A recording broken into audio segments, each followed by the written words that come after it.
Whether it is an antique or the project you're working on right now, every heirloom garment tells a story that comes from the heart. Techniques such as piping and puffing, lace shaping and embroidery tell us that these garments were lovingly made for someone very special. Whether it is a simple baby bonnet or an elaborate quilt, we know the project is designed and stitched with great care. Modern sewing machines can do so many things that used to be done only by hand years ago. Heirloom projects are made much more quickly these days, but they are still made with great care and with someone very special in mind. Thank you for joining me in my sewing room today. We are going to have a lot of fun.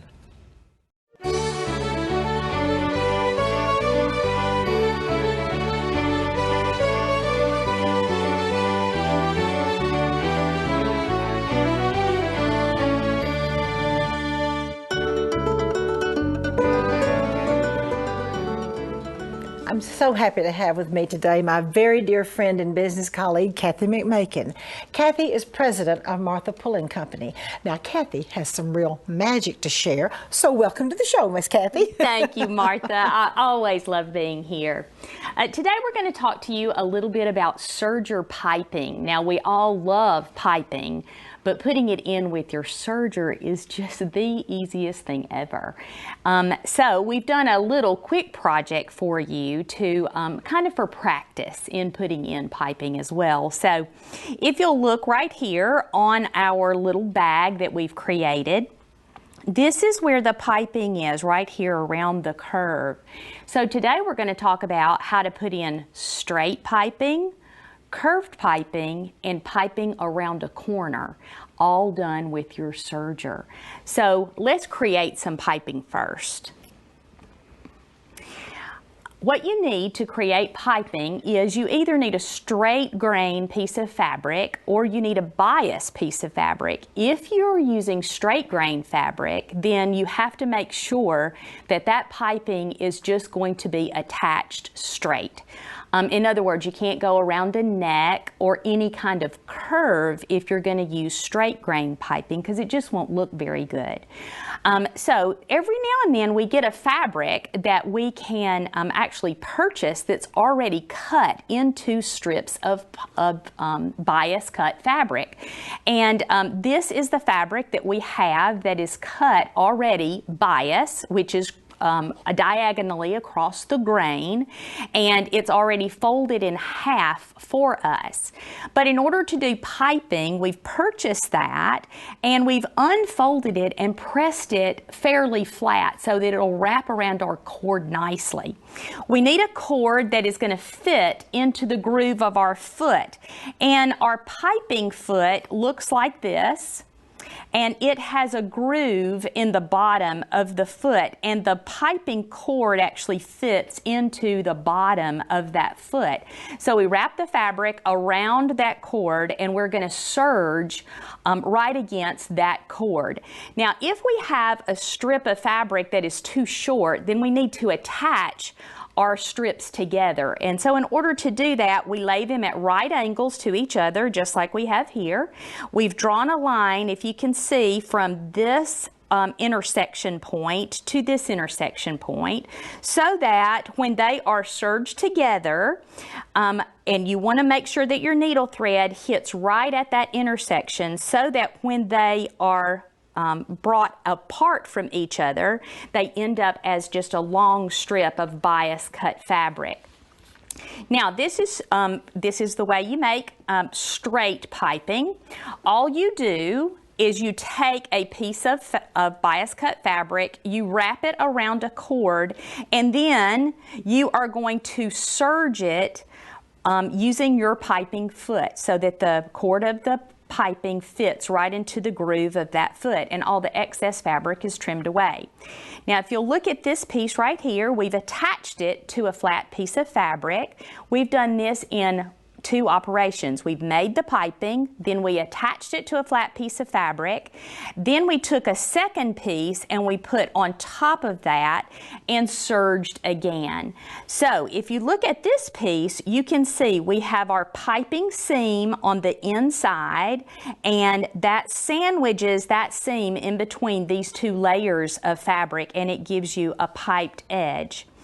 To turn a corner, it's just very easy. You're just going to attach your piping as usual, but when you get to the corner, you're going to put a little clip in your piping, and then you sink your needle and turn and go the other way. And that makes a corner on your piping. And when you flip it on right side out, then you're going to have your piping around the edge of your corner. Now, a curve is also very easy because this piping is bias. It's going to turn that curve very simply. And so you can see this is also done in two operations. Make your piping. You can attach your piping to your curve, lay a second piece of fabric on there. Once you get your piping sewn, you will flip it right sides out, and you will see your piping is now in a curve. Now, let's do some serging very quickly. If you'll notice, we have already made some piping, and we're going to show you how easy it is to sew around a curve with that piping. And we're going to lay the piping right against the edge of the fabric. We're going to lift the toe of the foot with our thumb, and we're going to mash our gas pedal. And we're just going to let the piping curve around, and I'm going to curve it a little with my fingers and guide it through. Very, very easy to do. And do you see how we're just letting the foot, the groove of the foot, follow that piece of piping? When we get to the end, we can just curve it out, and there you have piping in a curve. Now we're going to do one more thing because that tends to be a little more difficult to do. We're going to tell you about how to do piping at an angle. And so what you do is you're going to serge, and we won't serge just for the sake of time, but what you do is you take your piping strip, you lay it against the edge of your fabric. When you get to the corner, you cut 3 little clips through that seam of the piping, 2 but not through the stitching. And then you're able to very easily, and I'll move my hand so that you can see, do you see how that piping kind of curves around that corner? And so clipping that piping allows you to be able to serge accordingly against that cord. So it's very easy to make piping with your serger, to make curved piping with your serger, and to turn corners with piping and your serger. Oh, Kathy, thank you so much. And now Kathy has some sewing inspirations to share with you.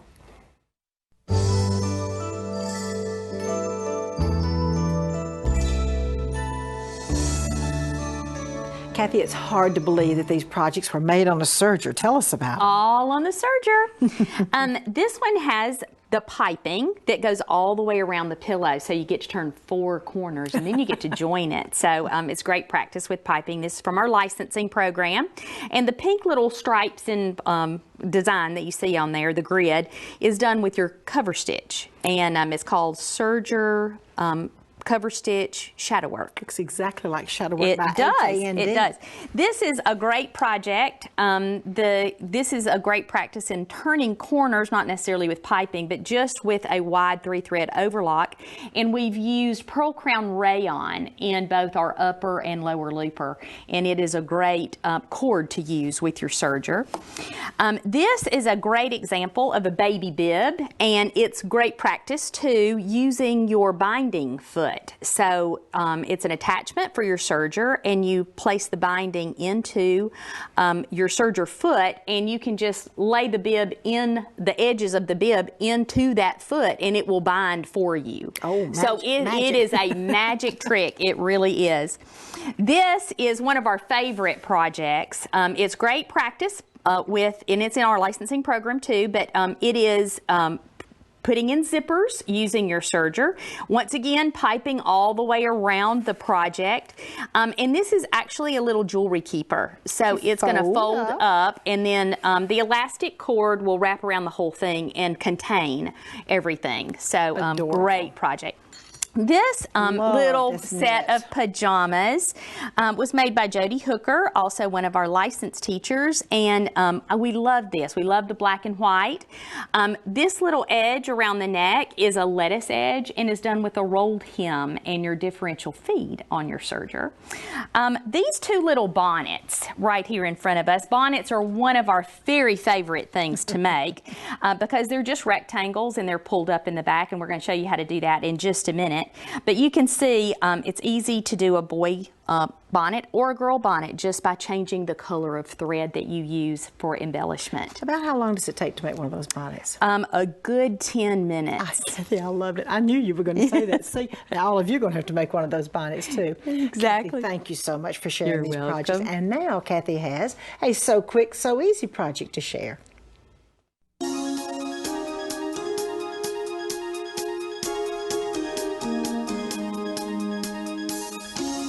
I love that little bonnet with the piping. Tell us what you've done. I do too, because it's so quick and so easy. When you forget that you had to make a baby gift, this is the gift to make. It is so easy to do, and we're going to look at the bonnet real quickly. It's just a piece of fabric that has a piece of piping along the brim, and then we added ties along the side, and on the back of the bonnet there is just a casing run through with some ribbon run through that casing, and it's pulled up in the back and tied into a bow. So it's really, really easy. So let's see how easy it is to make this. First, for a 6-month size, you want to start out with a piece of fabric, actually 2 pieces of fabric that are about 14.5 by 8.5, and you need a strip of piping that is going to be about 14.5 or longer than that. Once you get all of your supplies, then the first thing you do is you make your piping, and then you take your piping and you're going to place your piping between your 2 layers, just like this, and then you're going to serge along the piped edge and down the sides of your little bonnet piece. Once you get that done, then you turn it so that you can see that this is just a piped edge along here, and then we've serged up the side, and our back is left open so that we can turn it easily. And so this has already been turned right side out. Once you get that, then all I usually do is just serge across the back, because serging looks really nice on the insides of garments. And then you're going to go to the sewing machine and you're just going to turn that back edge back, create a casing, go to the sewing machine, and you're going to sew that casing in place. You'll insert this ribbon into the casing, you'll flip back the brim, and then you'll attach your ribbons to each side of that. And then when you pull up the casing, we'll grab our little bonnet right here and we're going to show you. Do you see how it's just pulled up to create the back of the bonnet, and you just tie your ribbon into a bow? So you can see we've just tacked the ribbons onto each side right here, and that will hold back the brim of the bonnet. Now, very quickly, we're going to show you one other quick gift that we showed you briefly earlier. It is this little bag. We have 2 pieces of fabric. They can be any length that you would like, but you need to have them identical to each other. This one also is the same bag, just a little bit different dimension, and so we're going to show you how to make both of these very quickly. What you do is you need a long rectangular piece of fabric. This is the lining to the bag. You're going to put curved piping on one end. You can also drop in a little button loop, and this is done with spaghetti bias, or you can use ribbon, either one, a small ribbon. And on the other end, you put a straight piece of piping. So straight on one side, curved on the other. And then you're going to lay another strip of fabric the same length as the first piece, as your lining piece, and you do the same thing. You're just going to stitch so that your piping is in between these 2 layers. And on both ends, Once you get that done, then you fold up the bottom so that it is right sides out, linings looking at you, except for the flap, and then you serge right along these edges. Once you serge along the edge, then it's going to turn it into a bag. And so we'll just open this one so that you can see. This is now, can you see the serged edges on the inside? We turn that pocket to the outside. We fold our flap down. We attach a button, and there you have it. And you can just button that little loop onto that button, and you have a bag that will fit just anything that you'd like.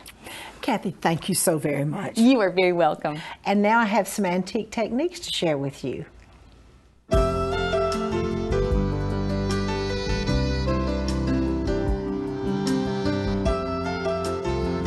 This is one of my favorite blouses in my whole collection. A little bit later on in the show, I'm going to show you a few more details.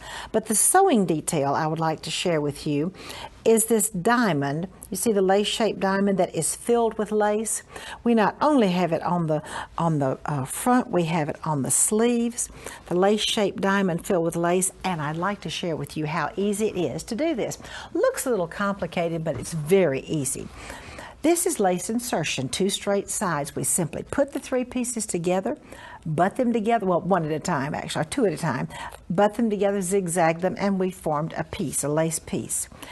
Now I'm going to have to draw the diamond and use your, your wash away marker, draw your diamond. And then we're going to have to shape a little bit of lace. These are 4 mitered corners, and let me show you real quickly how we do this. I've already done those 2 for you. To make a miter, we have a pin on the outside and a pin on the inside. Then I'm going to fold the lace back on itself, remove that inside pin, and I'm going to bring the lace right around. It folds around perfectly. Now for the miter on the bottom, that's called a fold under miter. You see the 2 little lace tails cross there. Now if I folded it back on itself, that wouldn't work very well, would it? Like I do a regular miter. So what I'm going to do is fold this lace back on itself, but in this direction. Let me do that one more time for you. Okay, the lace pieces cross.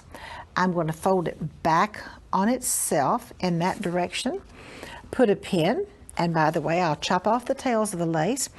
I will go to the sewing machine and zigzag or wing needle entredot, whatever you want to do, around the outside only. Now, after I have zigzagged or wing needle entredot around the outside, you know what I'm going to do to make it peekaboo? You got it. I'm going to trim away the diamond on the middle. Now remember we said it was a lace-filled diamond, so here's what I'm going to do. The little piece of lace we made in just a minute ago, I'm going to put this lace to cover the hole in the diamond. Then I'm going to zigzag around the inside of the diamond, and I bet you can already guess what we're going to do with these extra little lace pieces after I zigzag it. We're going to trim them away. Here is my final lace-shaped diamond. As you can see, the first step was to zigzag the outside. The next step was to put the piece in behind. And, the next step was to cut it away and then put the piece in behind, zigzag this, and that is how you make one of the lace-filled diamonds. And I'll show you a little bit about that, more about the blouse in just a few minutes. And now we have some heirloom quilting to share with you.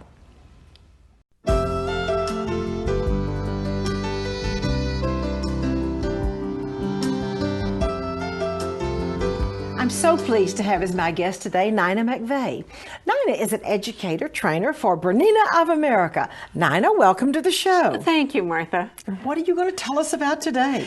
We're going to talk about the side section of this quilt, and there is a design that is embroidered all the way down that section, and what we're going to talk about is endless embroidery or continuous embroidery, so that there is no more fear in wanting to do a design and to do multiple hoopings of that design so you get one long continuous design.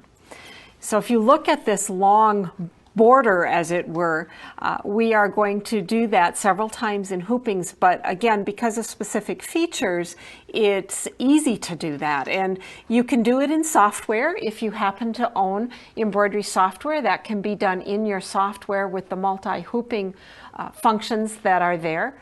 or there are some machines that will allow you to do endless embroidery or continuous embroidery, depending on what you want to call it. A lot of it depends on marking the center of your fabric. Really, to me, that's the key, to put a long center line down the fabric. You mean the whole okay. Length. Mm-hmm. Okay. And this particular design sort of starts here in the center, and one part of it runs this way and part this way. So I will mark a line here, and then that one long continuous line down the center. Well, this is just really exciting. It's fun. And so pretty, too. And it looks like I might have done those feathers, but actually they were done in embroidery, which perfects them and makes them perfect, and actually makes me look good as a quilter. So here is my design, and this is one hooping of my design. And you'll notice that on that long border, we had much more than this. We actually had 4 hoopings. The key, the absolute key to this, besides that centering line, is also the reference marks that the machine will sew. You can see those reference marks here on this piece in the corners. And I actually have the option to put those reference marks in if I'm moving down, or I can put them in if I'm moving up. I can also put them on the side. I could put 3 of them on the side if I'm moving sideways, actually to either side. But on this particular piece, I have put them at the bottom and at the top because I am moving in both directions. So once I have done my first piece, of course, I'm going to have to re-hoop this, and that's where that centering line is going to come in into play. So when we look at my machine, I have a grid here, so that I've placed that in my hoop, and I've made sure with using my grid that I have hooped perfectly straight. Okay. And that's very important, that you hoop perfectly straight. And then I have a menu that I can go to, and I'm just going to, on my screen, touch where I want the tip of my needle to be in this tip of this arrow that we see on the fabric. So I just, looks like I need to move this down a little bit, and I'm going to use my hand wheel to see if that placement is correct, and to the side. And one arrow is enough. If everything is perfect, just to match that one arrow is enough. I always like the security of the second arrow, because as I come across that, if I've hooped straight, should also fall right in the tip. And if it's slightly off, then I just kind of split the difference. Okay. And once I have that set, I'm going to tell my machine, okay, I'm ready to sew, and it's going to sew out another one of my designs.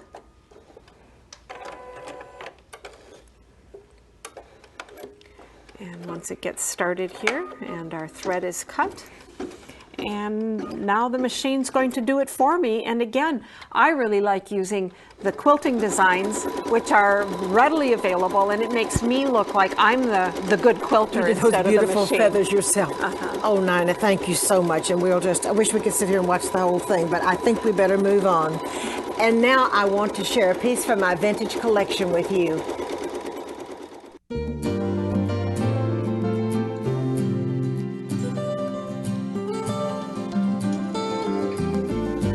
This is that beautiful blouse I shared with you just a few minutes ago.